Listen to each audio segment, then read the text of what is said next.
thought that dogs are too perfect for this world? It's because they are not of our world. They are aliens whose society evolved past violence and hate, and that is why they are the goodest of boys.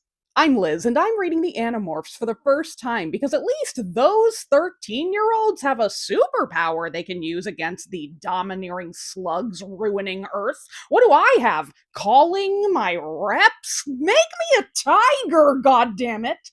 Today I'm quickly recapping books 9 and 10, The Secret and the Android.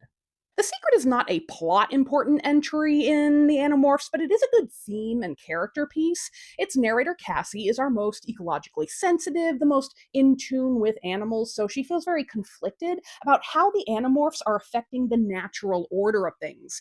For example, when the kids go into a termite morph, gross, Cassie is forced to kill the termite colony's queen to save her friends, disrupting the whole colony.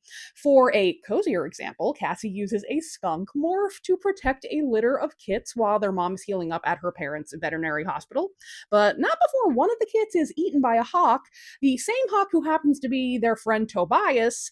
Talk about awkward. The Android is a very fun book that introduces, well, you guessed it, androids. But luckily, the androids turn out to be enemies of the Yeerks and therefore allies of the Animorphs. The androids, creatures called the Chi, belonged to an alien species called permalites, dog-like creatures who lived in a utopian society.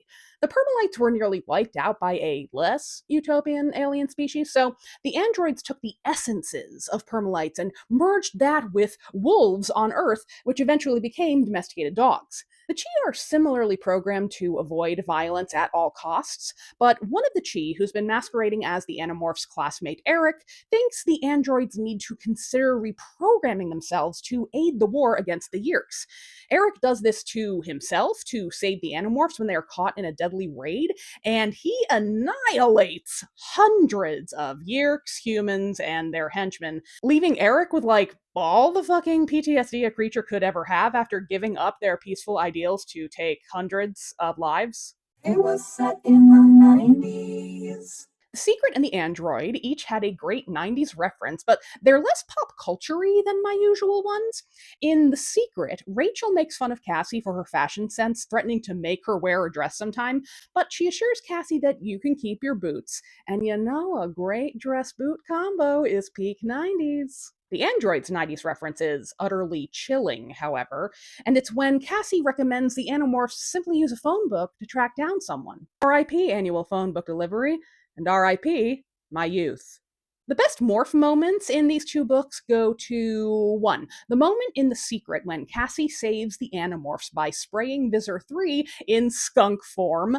Hilarious. And when Marco in The Android has to demorph from his spider form after a crow swallows him, exploding the crow in the process. Wild shit. I'll see you next week with more Animorphin Time.